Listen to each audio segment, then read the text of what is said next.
ഇന്ന് തന്നെ സബ്സ്ക്രൈബ് ചെയ്യൂ, നിങ്ങളുടെ പ്രിയപ്പെട്ട ഷോസ് കാണൂ. വീടൊക്കെ എടുത്തു കൊടുക്കുന്നത് നല്ലതാ, അത് ആവശ്യമാ. പക്ഷെ ആശാന് ചതിച്ച ആ രോഹിത്തിനെ ഇനി കൂടെ നിർത്തുന്നതിൽ എനിക്ക് യോജിപ്പില്ല. അവൻ മൂലമാണല്ലോ ആശാൻ ഇതൊക്കെ ഉണ്ടായത്. അതിനുള്ള മൂളൊന്നും അവനില്ലടാ. അതിന്റെ ബ്രെയിൻ വേറെയാ. ഉപേന്ദ്രൻ. സത്യ, ഞാൻ പറയുന്ന കേക്ക്. എന്നിട്ട് നീ എന്ത് വേണമെങ്കിലും എന്നെ പറഞ്ഞോ. വേണ്ട, എനിക്കൊന്നും കേക്കണ്ട. ഞാനപ്പ അച്ഛനാന്നും പറഞ്ഞ് ഇത്രയും നാള് സംസാരിച്ച പപ്പിയോടായിരുന്നല്ലേ. അച്ഛൻ വന്നാലേ സത്യ ഭക്ഷണം കഴിക്കോളന്ന് വാശി പിടിച്ചപ്പോ സത്യ ഭക്ഷണം കഴിപ്പിക്കാൻ വേണ്ടിയാ ഞാൻ ഇങ്ങനെയൊക്കെ ചെയ്തത്. അല്ലാതെ സത്യ പറ്റിക്കാൻ വേണ്ടി ചെയ്തതല്ല. അപ്പ എന്നെ അച്ഛന്റെ ശബ്ദത്തിൽ പപ്പിയാണ് വിളിച്ചെങ്കിൽ പിന്നെ സ്കൂളിൽ അവാർഡ് വാങ്ങിക്കാൻ വന്നത് ആരാ?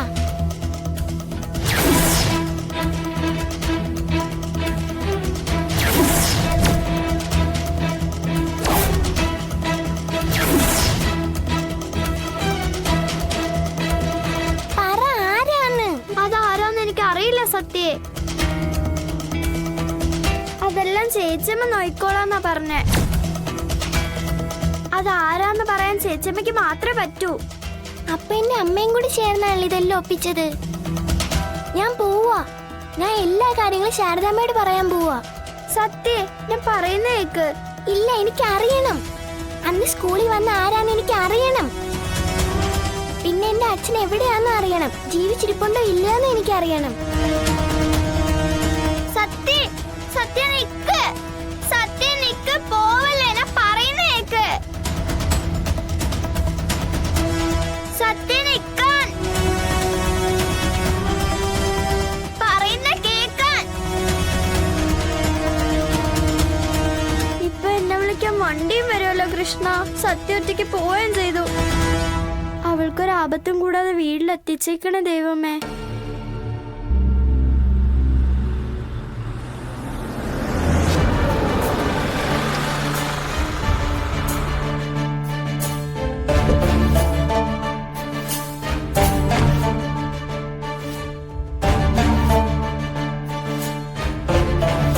പപ്പിമോളെ, സത്യ എവിടെ? സത്യ എന്നോട് വഴക്കുണ്ടാക്കി ഒറ്റയ്ക്ക് പോയിരിക്കുക. വഴക്കുണ്ടാക്കിന്നോ? ആ, അതെ. എവിടേക്കാ പോയെന്ന് അറിയില്ല. മോള് സങ്കടപ്പെടണ്ട, നമുക്ക് സമാധാനം ഉണ്ടാക്കാം. അല്ല, മോളെ വിളിക്കാൻ ആരും വന്നില്ല ഇതുവരെ? ഇല്ല ആന്റി, വരേണ്ട സമയമൊക്കെ കഴിഞ്ഞു. എന്നാ ആന്റിയുടെ കൂടെ വാ. ആന്റി ശാരദാമ്മയുടെ അടുത്താക്കാം. അവിടുന്ന് ആരെങ്കിലും കൊണ്ടുപോയി മോളെ മോളുടെ വീട്ടിലാക്കും. പോകുന്ന വഴിക്ക് നമുക്ക് സത്യം നോക്കുകയും ചെയ്യാം. ശരി ആന്റി.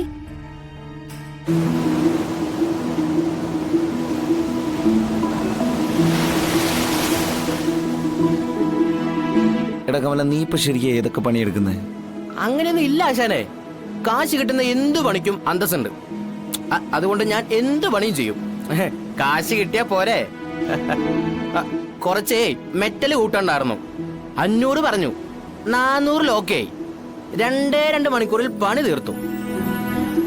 400 നോട്ട് പോക്കറ്റ് വിടാൻ 2 മണിക്കൂർ. സംഗതി ലാഭമല്ലേ? നീ ശരിക്കും ഈ ലൈഫ് ആസ്വദിക്കാണല്ലേ? ആ സന്തോഷം നിന്റെ മുഖത്തുണ്ട്.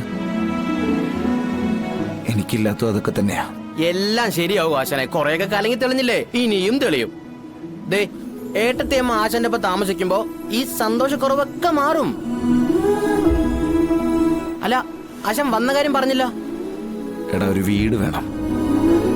അത്യാവശ്യം ഒരു വലിയ വീട് തന്നെ ആയിക്കോട്ടെ. വാടക ഇത്തിരി കൂടിയാലും വേണ്ടില്ല. പെരുമാറാനൊക്കെ ഇച്ചിരി സൗകര്യമുള്ളൊരിടം. കോട്ട ആശാനൊക്കെ അതെന്തായാലും നന്നായി. എന്തുകൊണ്ടും നന്നായി. ഒടുവിൽ 2 പേരും കൂടെ ആലോചിച്ചൊരു തീരുമാനത്തിലെത്തിയല്ലോ. എന്തായാലും എടുത്തിരിക്കുന്നത് നല്ലൊരു തീരുമാനമാണ്.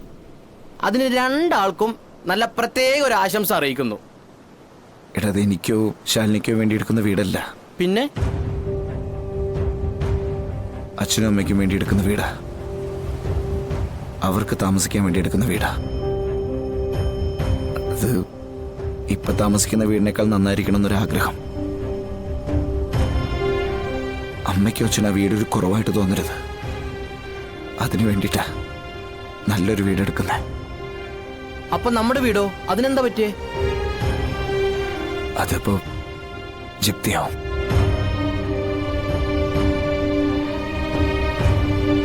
ജപ്തിയോ? ആശാൻ എന്തൊക്കെയാ പറയുന്നത്? എനിക്കൊന്നും മനസ്സിലാവുന്നില്ല. എനിക്കും ആദ്യമൊന്നും മനസ്സിലായില്ലടാ. രോഹിത് നടത്തിയൊരു ബിസിനസ് മൂലം എല്ലാം കൈവിട്ട അവസ്ഥയിൽ നിൽക്കുക. ഏത് സമയം ജപ്തി ഉണ്ടാവും. അതിനു മുമ്പ് അച്ഛനും അമ്മയ്ക്കും താമസിക്കാൻ വേണ്ടിയിട്ട് ഒരു വീടെങ്കിലും സംഘടിപ്പിച്ചെടുക്കണം.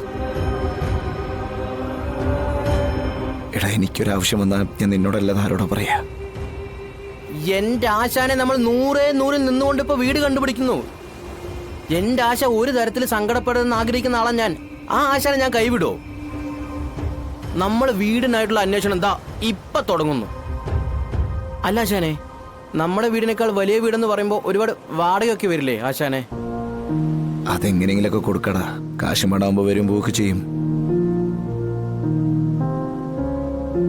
പക്ഷെ മനസ്സുഖം എന്നൊന്ന് കിട്ടണമെങ്കിൽ നമ്മുടെ ആഗ്രഹങ്ങൾക്കൊപ്പം നമുക്ക് ജീവിക്കാനാവണം. അച്ഛൻ്റെ അമ്മയുടെ ആഗ്രഹങ്ങൾക്കൊപ്പം എനിക്ക് വളരാനായില്ലെങ്കിലും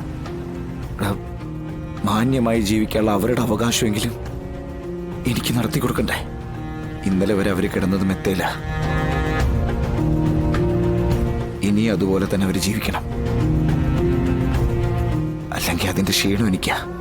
അല്ലെങ്കിലും വാടക വീട്ടിലേക്ക് മാറിക്കഴിഞ്ഞാൽ പിന്നെ ആശാൻ അല്പം ക്ഷീണം ആവും. എന്നാലും വേണ്ടില്ലടാ.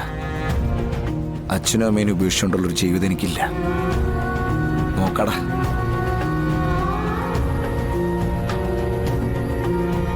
പിന്നെ അവര് മാത്രമല്ലല്ലോ ആ വീട്ടിൽ നിൽക്കുന്നേ.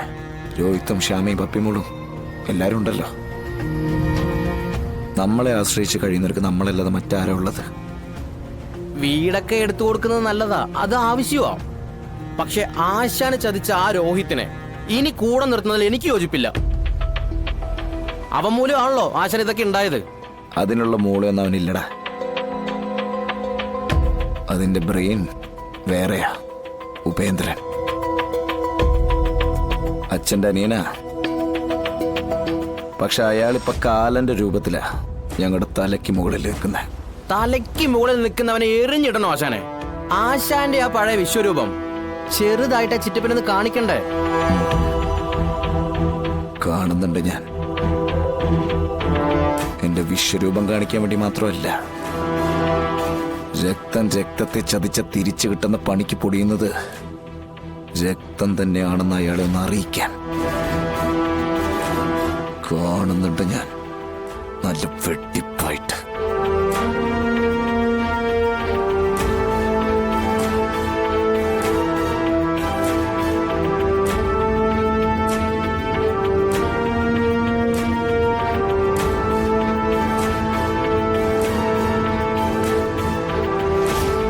ആഭരണങ്ങൾ വരെ ഊരി വിൽക്കാൻ പോയോ? നീ എന്തൊക്കെയാടി പറയുന്നേ? അത്രയ്ക്ക് ദാരിദ്ര്യമായോ സത്യാമ്മയ്ക്ക്? സത്യാമ്മ അങ്ങനെ ഒരു അവസ്ഥയിൽ വരെ എത്തിയെന്ന് പിള്ളച്ചേട്ടൻ പറഞ്ഞത്. അയ്യോ,